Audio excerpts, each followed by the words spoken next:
Hello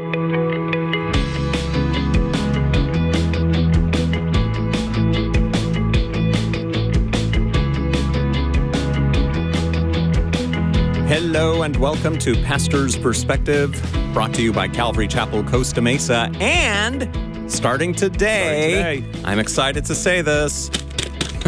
Almost ripped that in half. Sorry about that. But you are listening to Pastor's Perspective, sponsored by Biola University, ranked as the most comprehensively Christian university in North America. My name is Brian Perez, and we are here on this Friday afternoon. If you guys have questions for us, 888-564-6173 is the number to call. But I want to introduce my guests right now. We've got Dr. Ed Stetzer. You know Ed. He's been on the program several times now. He's become a regular here now. Ed is the Dean of the Talbot School of Theology at Biola University. He's also the host of Ed Stetzer Live, heard Saturday mornings at 9 a.m. Pacific Time through the Moody Radio Network, and here on our flagship station, K-Wave in Southern California. And, we have a guest with us today. This is Dr. Barry, I almost said Barry Gordy. Barry Gordy. Guy from Motown. I was going to say, hey. I blew that one. Barry Corey. Take two. Yes. It's live radio. We can't edit this. Yes. Barry Corey is the president of Biola University, and he is here in the studio with us today. I believe you've been on the program before, though. I think so, yeah. Yeah. Thank you, Ryan. Is it Ryan or Brian? I'm just Ryan, yeah, it's like, that's well played, Barry. Yes, well played, yes, Barry. yes. Thank you. We're going to do this the whole time. It's very confusing because normally, like, I'm sitting in your chair. I'm in Brian Broderson's chair today because he's not here.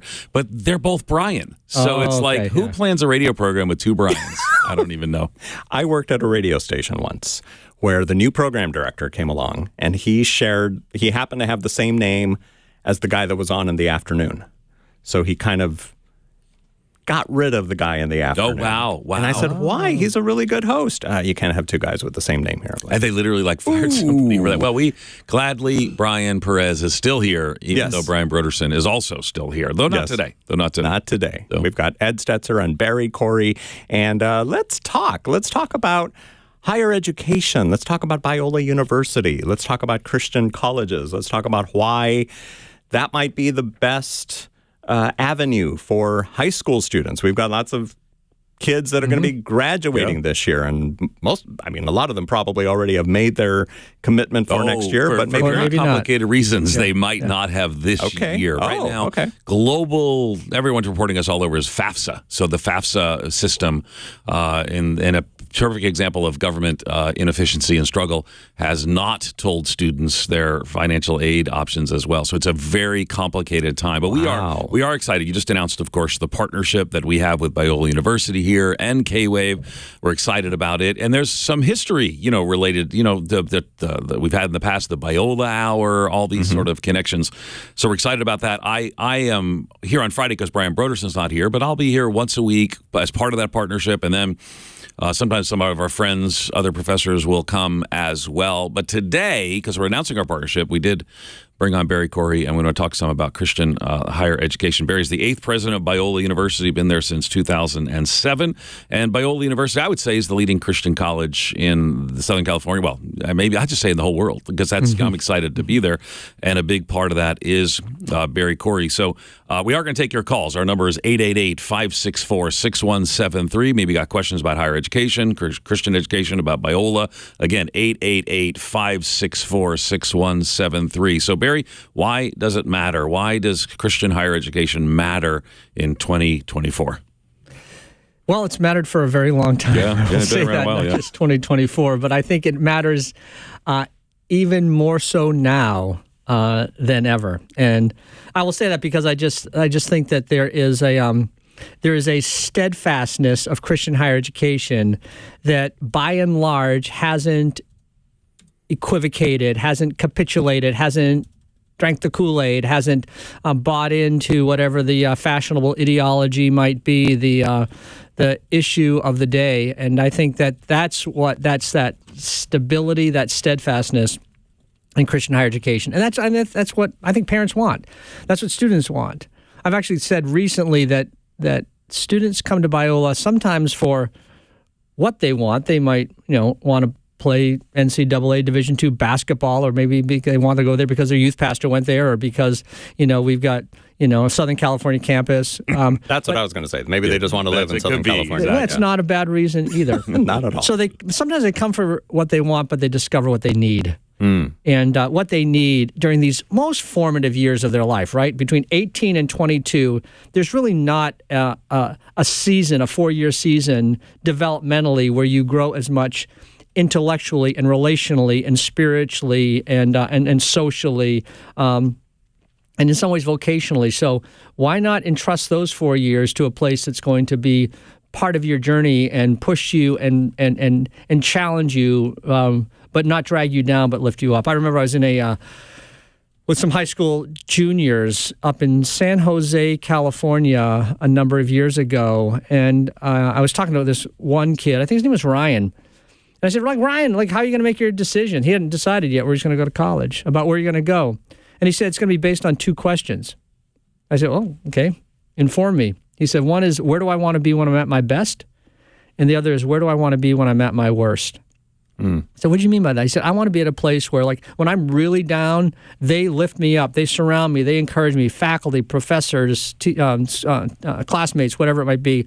But when I'm at my best, I want a place that rejoices with me and celebrates with me. And I thought that was a great answer. It was about 4 years later, I was using that illustration in a chapel service, never talked to Ryan since then, and I told that story, and this kid yells out, "That was me!" No way. Yeah, that's so cool. Yeah. And then he came afterwards. He was about to graduate and just said, "Hey, this is a place where I have been at my best. I have been at my worst, and I have grown and been formed spiritually, intellectually, socially, relationally, through it all." And they don't. We don't encourage yelling out in chapel normally, but in that case, that would be. Depends on what you yell. It depends on what you yell. I come from a Pentecostal background. Exactly. Lots of yelling. And that's probably one of the things worth discussing too, because you're here at Calvary Chapel, Brian Perez. Bear's got a Pentecostal background. I came Christ in the Charismatic Movement of the Episcopal Church, with a weird background, Southern Baptist along the way. One of the things that's maybe both a beautiful thing and a challenging thing is it's a multi-denominational but evangelical setting. So maybe explain some of what that looks like, because we got Pentecostals and Presbyterians and we got Lutherans but there is still a common. Well, you explain it. Yeah, well, so there's an orthodoxy to Biola in the truest sense of theological depth and thoughtful biblical approach to everything that we do. We start as the Bible Institute of Los Angeles, BIOLA. That's how it all. Do you know people don't know that? I thought everybody knew that, but people they don't say to me.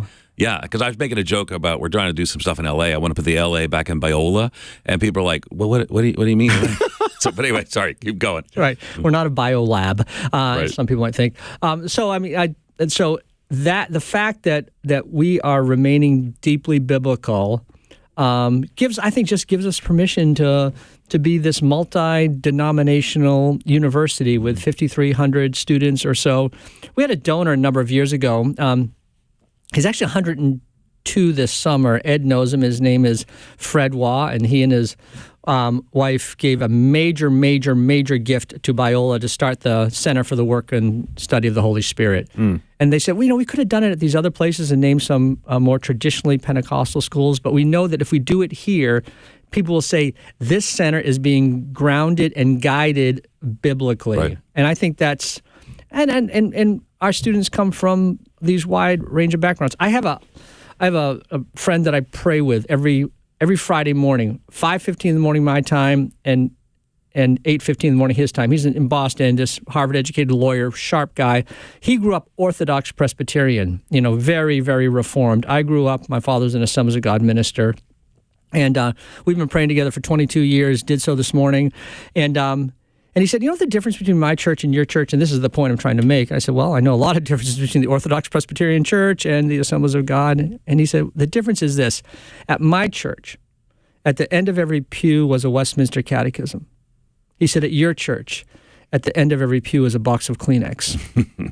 And he said, my church needs more Kleenex, your church needs more Westminster Catechism. And I believe that to be true. And this is the beautiful thing I think about Biola is we take theological depth with dead seriousness, but we allow the work of the Spirit to be alive in this rising generation of students that want to go to make a difference in the world for the cause of Christ, whatever their vocation might be. And fun fact, I got an email while we're sitting here from Tim Pickavance, one of our professors. So they actually teach the Westminster Standards at Biola, and in addition to have the Center for the Study of the Holy Spirit as well. So we're for Calvary Chapel Bible College is going to be connected with us. There are Christian institutions in and around Southern California. This radio show goes out all over the place as well. So why would you say that a parent today would want to encourage their grandparent today? Because I see. I mean, this year has just really laid bare some of the craziness that's going on in American universities. And as I keep seeing the news and seeing this kind of this unchecked just embrace of so many counter-Christian or unbiblical ideas, almost where like if you don't hold those ideas, like you're in trouble. I am encouraged to be at Biola, where we walk and seek to stay rooted in God's Word, 100 plus years in that space. Others as well. So why would you encourage as part of that? Because we know that a state school is going to be less expensive, and expense is an issue that people deal with today. Biola, since it's a larger university, we have more options. Sometimes Christian schools are smaller. But why?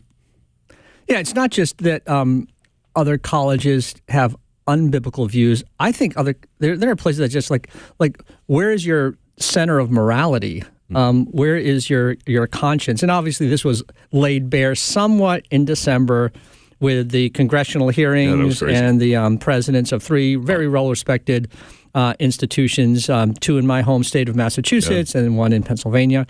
And regardless of what you might think of those hearings, I think what most people heard that could just separate the political part was that there's this lack of moral clarity coming out of these institutions of higher learning. Now, let me interrupt really quick. What were these hearings about, in case people are wondering? I don't remember what happened in December. They're hearings about like how colleges responded to the Israeli Hamas conflict and anti-Semitism on campuses, and the comment was made. I'm not going to quote it because I might get it wrong, but basically that that they were just kind of ducking and weaving, and not threading the needle, saying this is what we stand for, this is right, and this is wrong. Yeah, and it was kind of around a violation of their free speech policy, and some people would say, it's calling for the destruction of Israel, and genocide say of this Jews. is wrong. This anti-Semitism is wrong.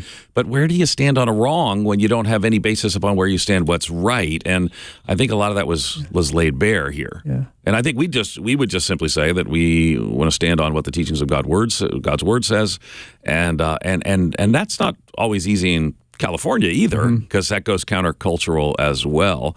So keep going. Keep telling us more. Why it would matter? Well, I mean, I grew up as a pastor's kid, so I would often hear, the Word of God is the same yesterday, today, and will ever be. And though the flower fades and the grass withers, the Word of God stands forever. And I just think that is what is foundational to a place like Biola. It's not that we're a Christian institution, but like we deeply believe that there is something that is transcendent, something that is eternal, something that is abiding and lasting, that is good. And many would say that, like, well, you're a kind of a countercultural institution. And I think proudly so. Nowadays, for sure. Yeah. And we have sexual ethics at Biola that some people say that's on the wrong side of history. We have single-sex residence halls at Biola. And people say, like no one does that anymore. Well, yes, they do. And there's something good about that. I was in the office of the president of Catholic University in Washington, D.C. It's a rather conservative Catholic school. The president, John Gardner, had been the dean of the law school at Boston College, and he and I were together. He had his golden retriever in there. It was just kind of a cool moment, a little fireplace going. And when he became president, he said one of the first things I did was I changed the co-ed floors to single-sex floors. And he said people were freaking out, students were protesting, and people were going like, you're going backwards. And he said, let me show you the evidence, and pulled out some, hookup culture, binge drinking, retention, grade point average, success after college. And he said, if this is what you want for your daughters and sons, then maybe they would be better off in a single-sex floor. Crazy thinking. Yeah. So I just think that we haven't we haven't changed the way we are. And we are conservative as a university as it relates to conserving the way God intended things to be. We don't talk about that necessarily in political ways, but we are deeply conservative because God created institutions to be a certain way, and truth and beauty and goodness to look a certain way, these transcendent virtues. And so this is who we are. And so back to your question, Ed, when it relates to what's happening in colleges today, I see a lot of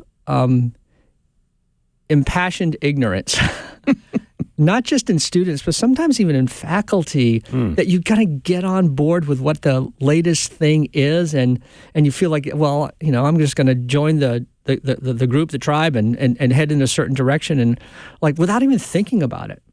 And I use a couple of metaphors for Biola. One would be, we're not a bubble to protect students. That's not who we are.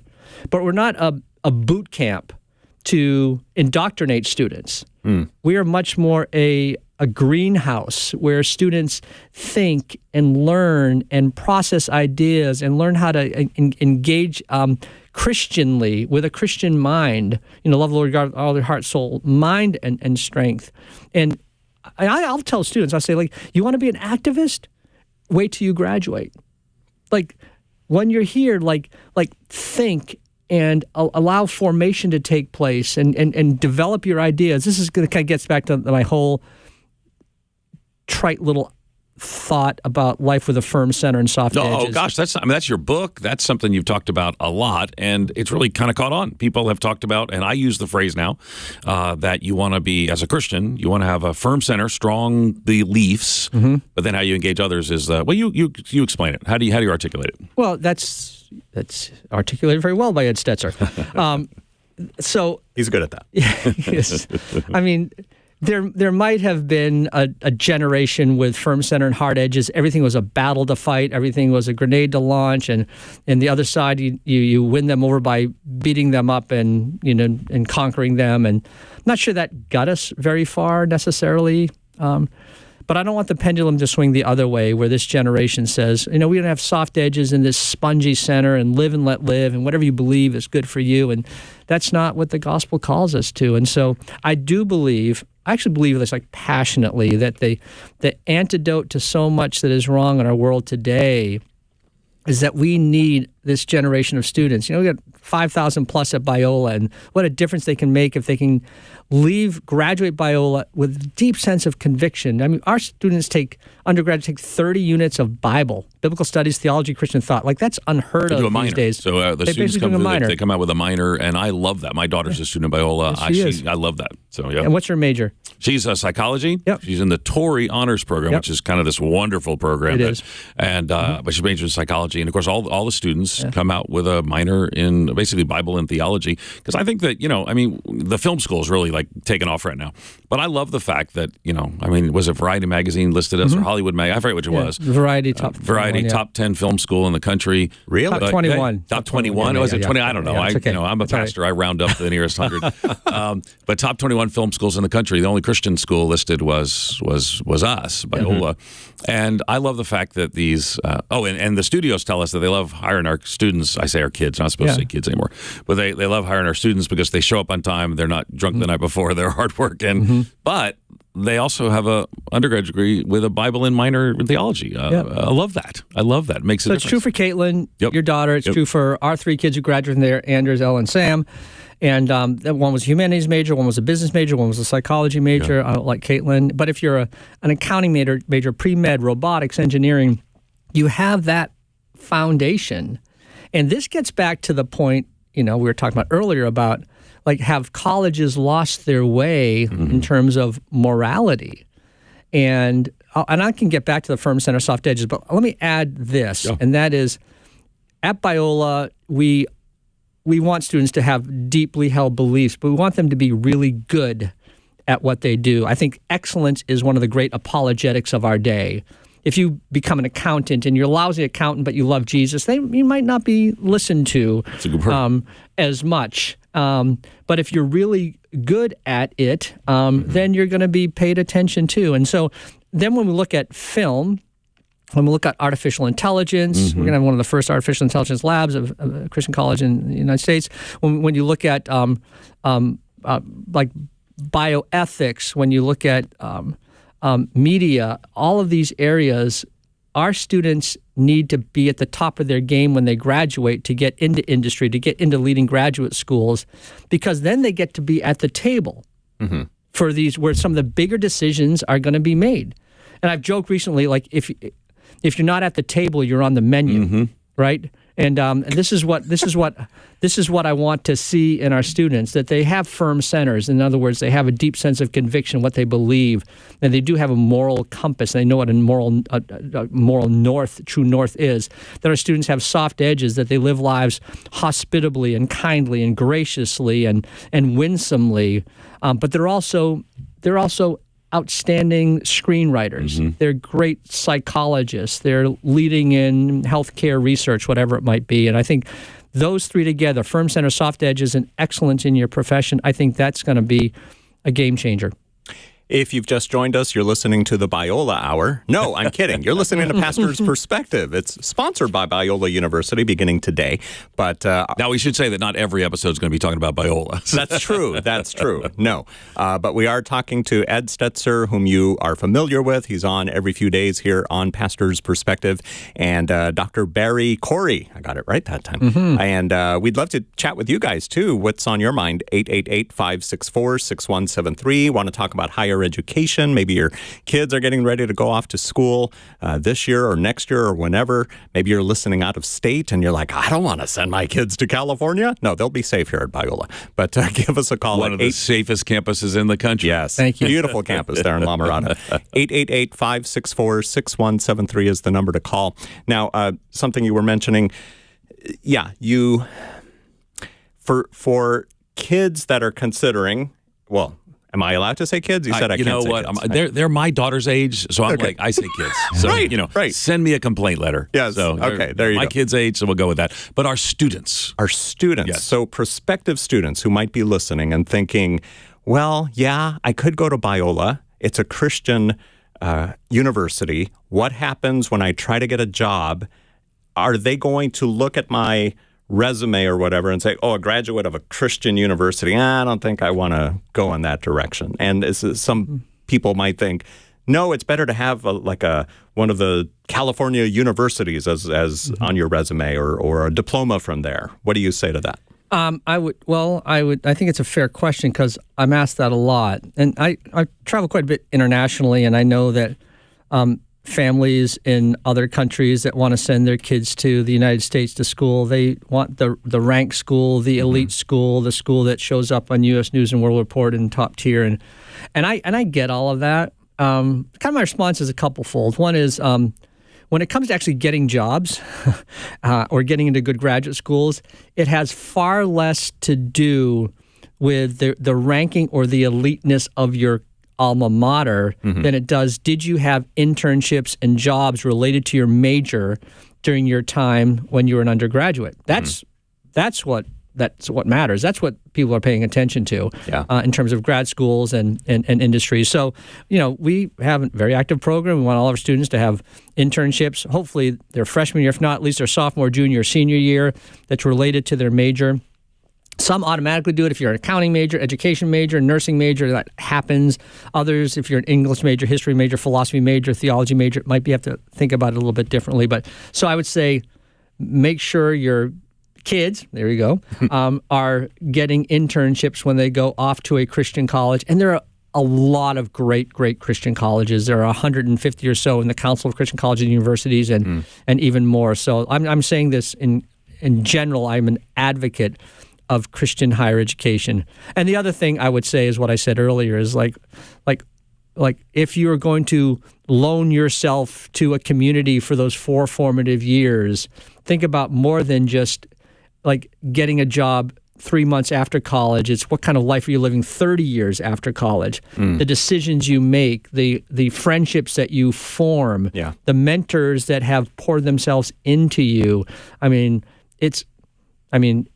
Get a college degree. I advocate for it. It's such a great thing, but if you have an opportunity to, and Christian college is not for everybody. And there are great Christian ministries at other colleges, secular and public. But I believe that every potential college student should give a serious look to a Christian university as part of their portfolio. And we would frame it in two ways. College isn't for everyone. There's wonderful opportunities that are out there as well.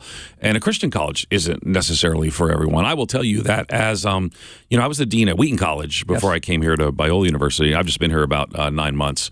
I sent my daughter to Biola because of the great reputation and great work that Biola's doing. So I'm probably biased in this as well. But I do think that taking a look at that is, I think, part of the journey for all of us. And this is I think some of our calls are going to relate to this as well. Let me remind you, our phone number is 888-564-6173. Give us a call. We're talking about higher education. Ask questions about Biola or higher education in general. Again, it's 888-564-6173. We do have a call here from Litya in Pomona, California. Hi there. Thanks for calling Pastor's Perspective. Hi. Thank you for taking me. Yeah, you bet. So my question was, my daughter graduated from high school in 2020, and of course that was the year that everyone had to go online and students were not on campus. So in the effect of being home and trying to engage in college was not a success for her. So she tried, I think she started the first semester and completed it, and then the second semester ended up not completing it. So she's been home tinkering with going to JC and other forms of education, but working and doing internships and, a myriad of things. Now she's a mature 22-year-old and looking at going back to college, but I don't know what her questions are because we haven't got those formulated from her yet. But my encouragement to her was, hey, these students would love you to be on campus with them. You'd be a great mentor. So I don't know what the parameters are if you allow at Biola or, students to come live on campus, or obviously I'm sure you do, what kind of other programs are available for students that are at that age. Yeah, thanks, Litya. Wonderful for you to ask that question. And,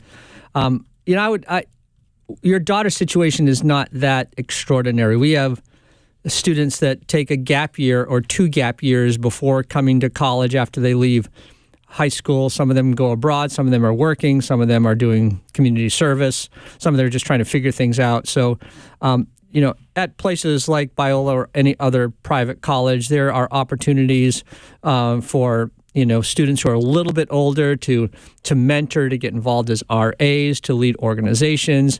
They don't necessarily have to live on campus. They might want to live with some, juniors or seniors that are maybe closer to their age. So, if you're 42, it might be a little bit of a different story. But I certainly think that your daughter should, come, explore, ask questions, have the admissions team, whatever the school is, introduce her to students that are a lot like her. And I think she'd find more students like her than she might imagine. Yeah, that was a question that I was going to ask too. Is there an age limit? Like if somebody listening maybe is in their 40s and they were thinking, this is something I always wanted to go to college.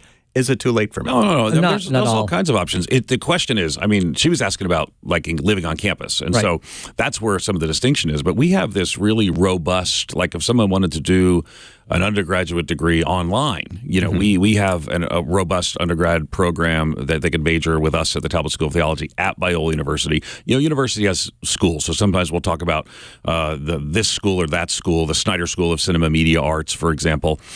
So a lot of students who are older will pursue the route that's online or maybe take some night classes or things of that sort. My mother did that. So that's not an uncommon thing. Living on campus, typically where her daughter is, where Litya, her daughter is, that's still within the age range where I was just walking and had a student come up to me who's a freshman at 22, yesterday. So it's pretty common and to live on campus. So be encouraged, Litya. Yeah, be encouraged.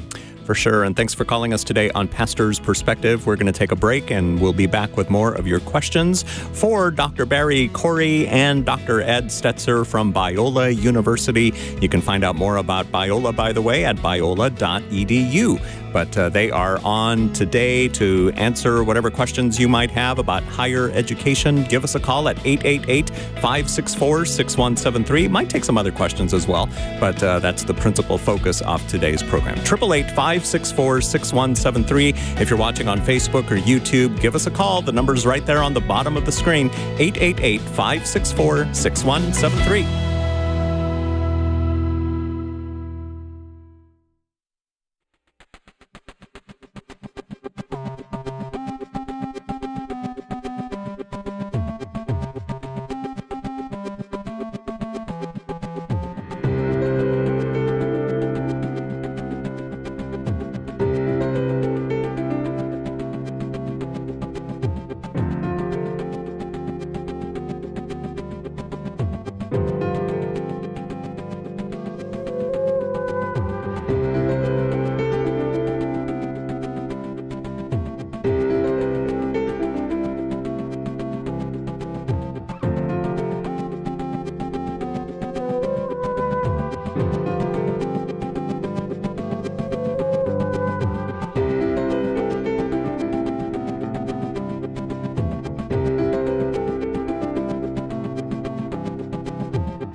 We are back on Pastor's Perspective, sponsored by Biola University, ranked as the most comprehensively Christian university in North America. I'm Brian Perez, and we've got a couple of guys from Biola University here today. We've got Dr. Ed Stetzer, the Dean of the Talbot School of Theology at Biola. You hear him regularly on Pastor's Perspective now, and you're going to hear him even more. Plus, he's on Saturday mornings on our flagship radio station, K-Wave, 9 o'clock, the Ed Stetzer Live program, which comes to us from the Moody Radio Network. So tune in. You can call in and talk to Ed, not at the same phone number. Well, today you can call Ed at 888-564-6173. Tomorrow it's an entirely different phone number, but call today. And Dr. Barry Corey is here too. He's the president of Biola University, and we would love to chat with you about whatever's on your mind, mostly about higher education. If you've got questions like that, maybe you're a high schooler, maybe you're a student right now at another college and you're wondering, should I transfer to Biola? We'd love to hear from you at 888. Very specific, Brian.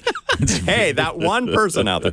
888-564-6173. Now, my sponsorship that I read, Dr. Corey, Biola is ranked as the most comprehensively Christian university in North America. Explain that. No, Barry actually ranked it. It was Barry's list. No, it's kind of fascinating. It's a whole story. It's a big deal.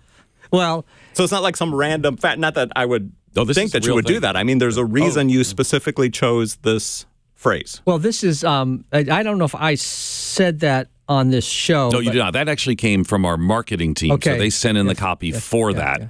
But of course, they're talking about the so there's lots of rankings that are going on out there. But this study came out of Baylor University. It had been going on for a number of years through a Baylor Center of American Religion. I can't remember exactly the name of it. But what it did was it took 12 different metrics the team of researchers did, and gave a grade to 570 different religiously oriented colleges and universities in the United States and Canada, and that grade was between the 0 and 27. Okay. And again, we had nothing to do with this. We were minding our own business. But when the results came out, Biola was scored 26. The only school that got a 26, and so it was 26. And again, I wasn't part of the research team, but there's a book that goes along with it. And just, I think it's not about comparing so much as it is like we are working hard to be faithful to the founding vision of Biola while also being relevant to the world around us. Nice. 888-564-6173 is the number to call. Now, we've also got some audio clips. This is going to be fun. Yes. Tell us about these clips. The big reveal of these. So during, this partnership has a few aspects to it. One of those things is that I've already been a regular guest, but here on Pastor's Perspective. So you hear about Biola, the beginning and the middle of each Pastor's Perspective will be the sponsor. I'll be on once a week, or somebody from Biola. I think I talked to Sean McDowell coming on soon, and several others. Good. And then throughout the day, Lance Emmer, you're an amazing leader here in K-Wave. There's going to be, I guess you call them like PSAs, public service announcements, and they're going to just run at different times with different professors from the Talbot School of Theology who are talking about, let's take a listen to one from Dominic Hernandez. Let's roll it. How do we see the Jewishness of Jesus on the pages of a Greek New Testament? Well, it's by what he said. Jesus several times in the Gospels says, "Hear, O Israel, love the Lord your God," or something like this. But Jesus didn't say it in Greek. Jesus said it in Hebrew. He was speaking to other Jewish people. And when he said it in Hebrew, he said, "Shema Israel, hear, O Israel. Adonai Eloheinu, Adonai Echad, the Lord our God, the Lord is one. Ve'ahavta et Adonai Elohecha, and you will love the Lord your God, b'chol levavcha, with all of your heart, b'chol nafshecha, with all of your soul, u'bechol meldecha, with all of your everything." Now you may recognize that quote from the Old Testament. Yes, that's a quote from the book of Deuteronomy. But Jesus adds something to this quote in the Gospels. Jesus says, "Ve'ahavta l're'acha komocha," and you will love your neighbor as yourself. You see, for Jesus, loving God and loving neighbor go together. If you are a lover of God, think today about how you might be able to better love your neighbor. Is there a way or two in which you may be able to love your neighbor better if you are a lover of God? My name is Dominic Hernandez. I teach Old Testament and Semitics at Talbot School of Theology, Biola University, and I'm also the director of the Spanish language program, Talbot en Español. So that's super fun. So those will run during the day, a few times each day, and they're just kind of be like a biblical admonition or exhortation or something. And of course, Dominic Hernandez should be familiar to some of our listeners. He's a Calvary Chapel background. Yep. He's also freakishly smart. He speaks modern Hebrew, lived in Israel, ancient Hebrew. And so those will just kind of, we call them 2-minute Talbots, and those will kind of pop up during the day as people will listen. So I'm kind of, I don't know, I think it'll be kind of cool. And you'll hear from, we have just amazing men and women who are part of our faculty team there, and they'll just be a part of just little exhortations through the day from the Talbot School of Theology. Also in the partnership, I think we're working on the radio program for Saturdays. That's our communications team working on that. And I think that's everything, right? I think that's all of it. So that's all so far. Who knows? So there's more. Who knows? Well, we love Calvary Chapel Costa Mesa. Right. So it's a fun connection between the two. I'll ask one more question, then we can go to our calls. So one of the things that is in California, it's a challenge in America today. I mean, there's significant pressure to move away from biblical truth, and we feel that. We feel there have been times of threats to. I met with my member of Congress when I was in Wheaton, and he wants to defund participation of Christian colleges to like the Pell Grants or things of that sort. So I guess the question would be, how do you seek to navigate that and maintain a biblical commitments that are so important to be a Christian college, recognizing the culture is pushing against some of these things? Well, that's so I've only lived in 2 states. I've lived in Massachusetts and California. So I've skipped all the easy ones in the middle. Let's go to Tennessee. Yeah.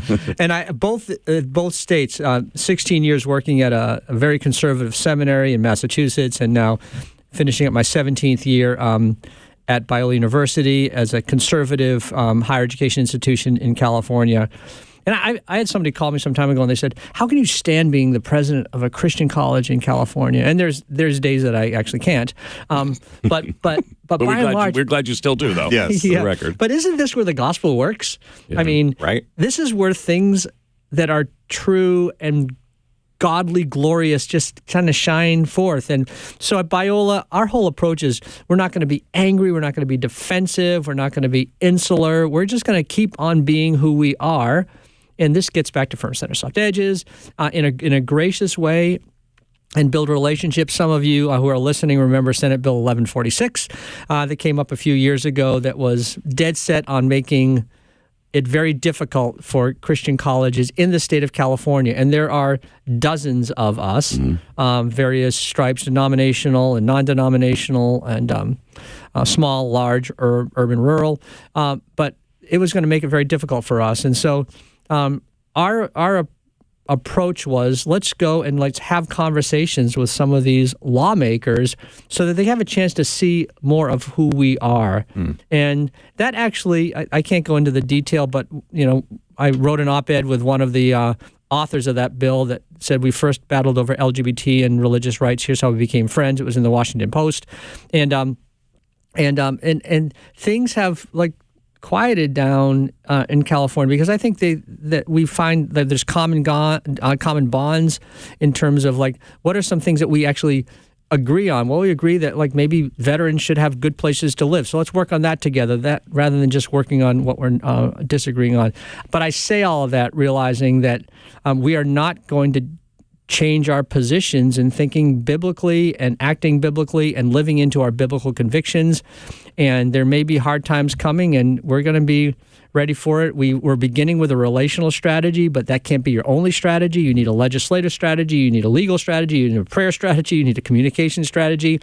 But our whole thing is we are going to be who we are, and we're going to be distinctive, not indistinctive. We're going to stand out, not blend in. I use algebraically. We're trying to go from not X to Y, which a lot of schools I think have done. We're going from X to X squared. We want to be deeper and better at who we are. And I think that's what our world needs. And so I was actually in Washington, D.C. A few months ago and had a chance to spend about 30 minutes with Justice Alito and Justice Kavanaugh, just a one-on-one meeting with them. And they're asking that same question, how's it going in California? Because these are two Catholic jurists that are conservative. They care deeply about religious freedom. And first of all, I thank them for standing for religious freedom, because we need that. And it seems like the Supreme Court will stand with us on that. But they're also saying we care about institutions like yours and the pluralism of American higher education and the great landscape of college and university. We need to have colleges like yours. You need to be protected. And even when this Title IX stuff came out today, just today, yeah. That was a pretty big deal. And I did make a note that just so people are aware, Title IX is a series of rules. It goes back a long time where it really promoted women in sports, and it was a key. That's not all that was to it, but that part of it. And today, the Biden administration kind of brought forth their long-awaited changes to the rules, which we're still trying to figure out quite what they mean, because Christian colleges have some exemptions that are here.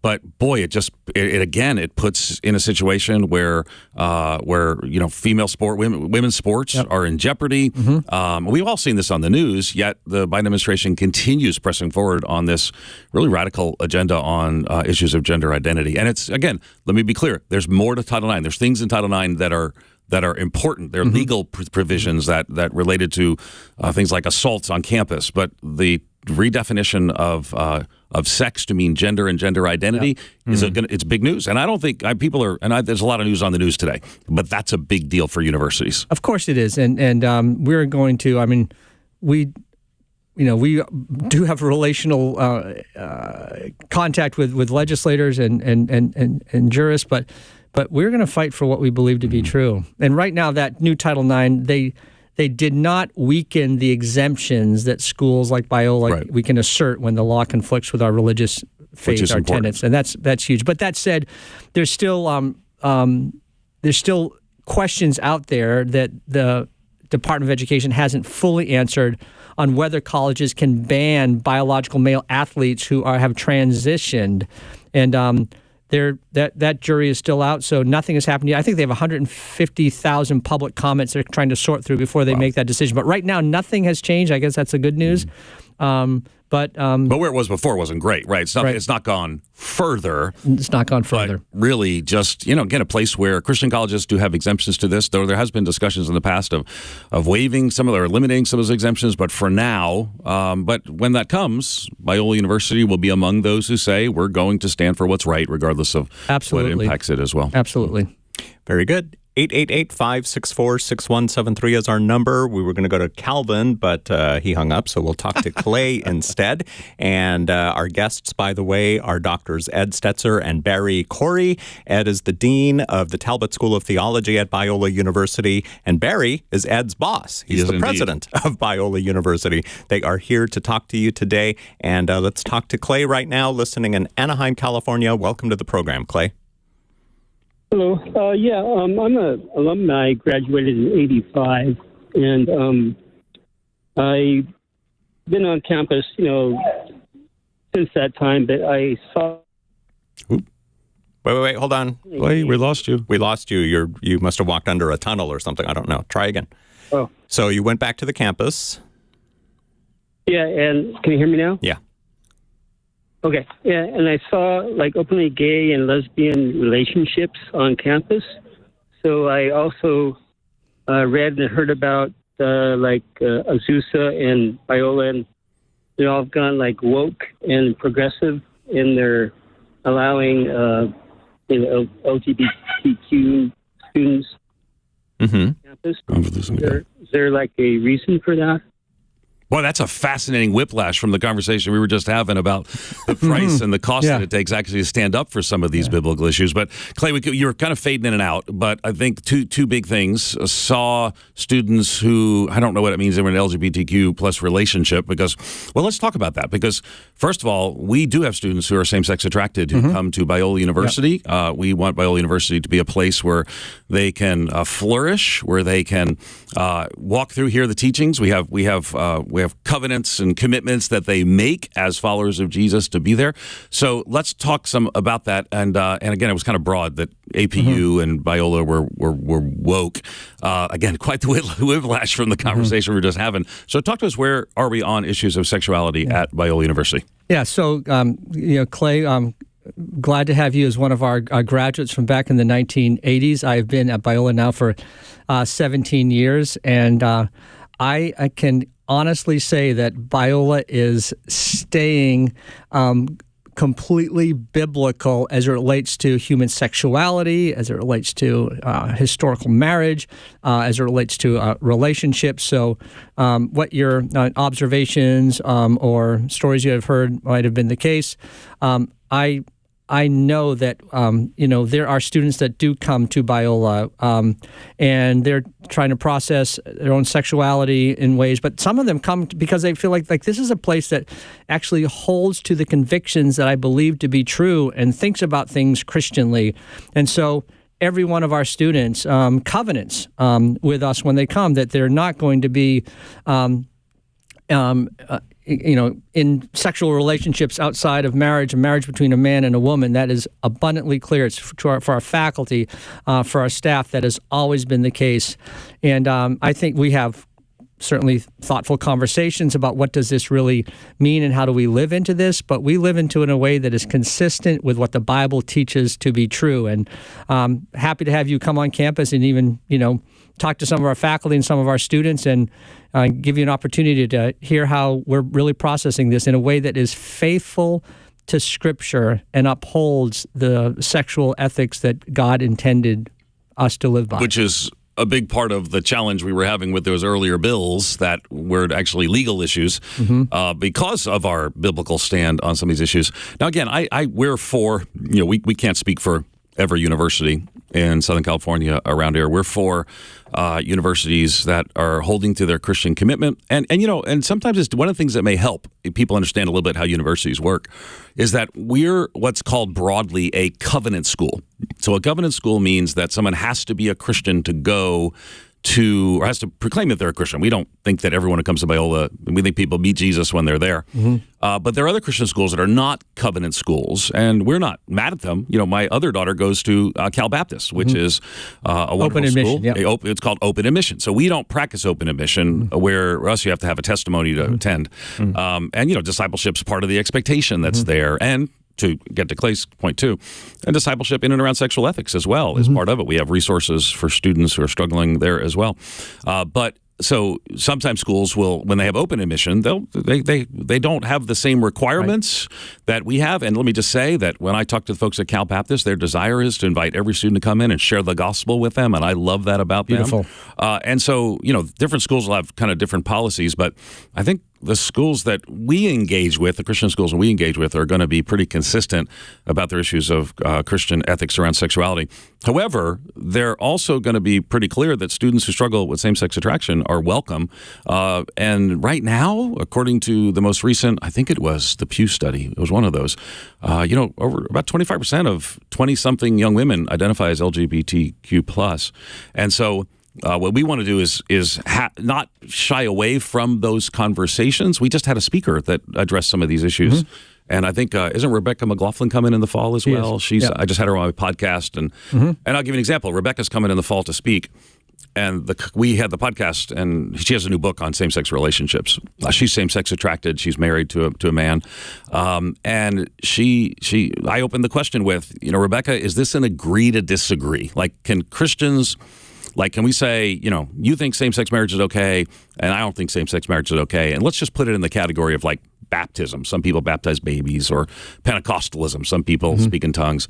And her first answer, which I share, was no. This is an issue that is really central to the biblical teaching as well, and I think that'll be reflected on the campus of Biola University as well. But Clay, I appreciate your call. We're glad that you are a member of our alumni. He's a member of our alumni, plural. Yeah, sure he is. And I hope that answers your question, both from the president and the new dean of the Talbot School of Theology. I think of Talbot in some ways as I don't know. I want to be careful to say too much, but we're helping keep the theological compass there as well. Yeah, without a doubt. Every one of our faculty members who comes, first of all, I interview every ongoing full-time faculty member at their entrance, and the provost does as well. And that's the last step of many interviews, but every one of them really has to go through kind of a rigorous, thoughtful, theological discussion on their own biblical understanding, doctrinal review.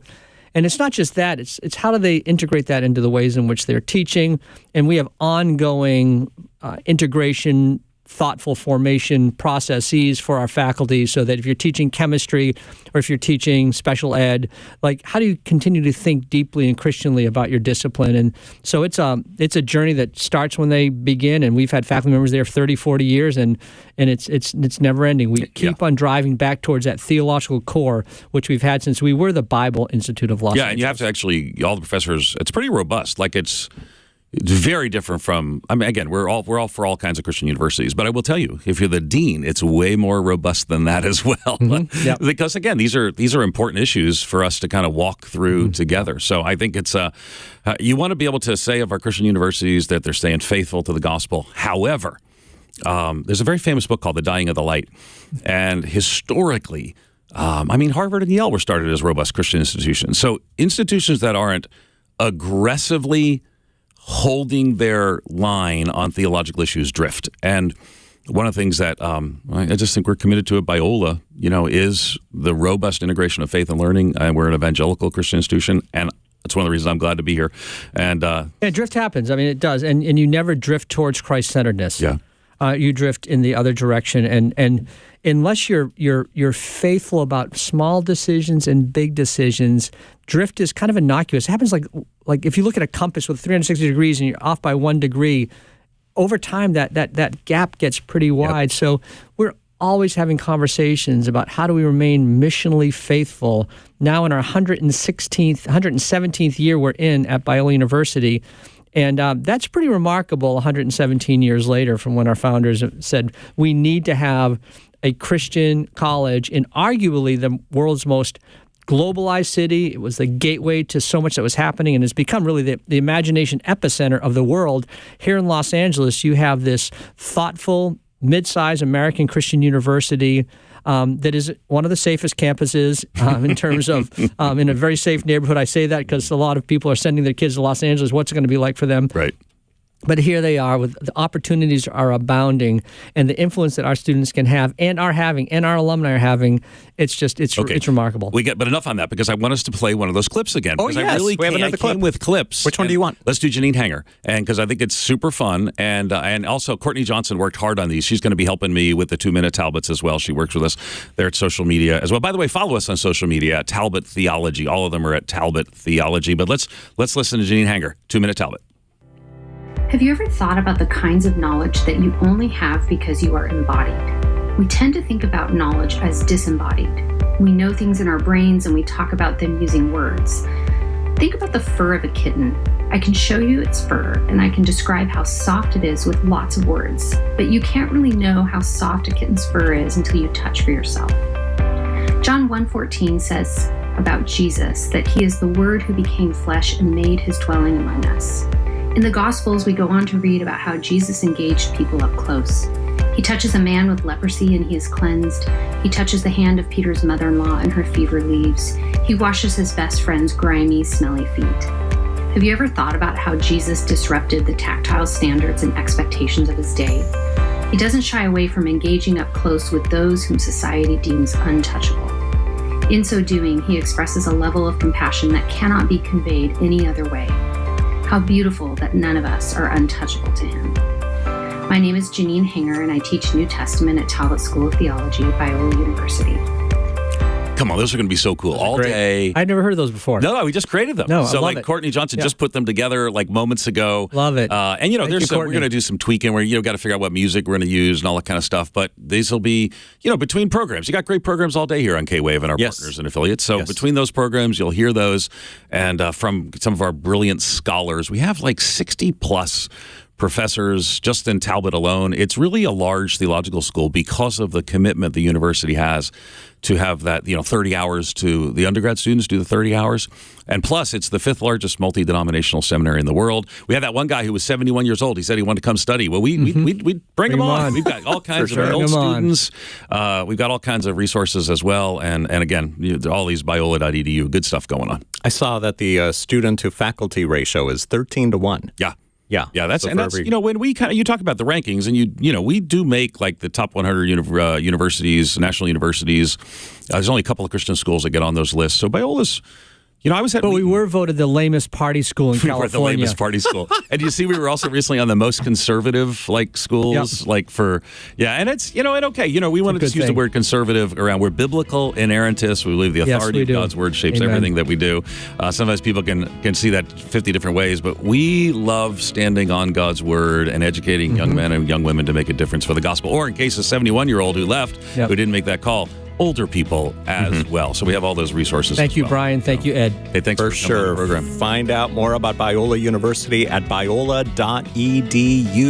Thank you so much for listening. We will be back next week to answer your questions on the Bible, the Christian faith, just about anything that's on your mind. Follow us on social media, and we'll talk to you on Monday. But before that, we'll see you at church on Sunday. For Ed Stetzer and Barry Corey, I'm Brian Perez, and Pastor's Perspective was sponsored by Calvary Chapel Costa Mesa and Biola University, ranked as the most comprehensively Christian university in North America.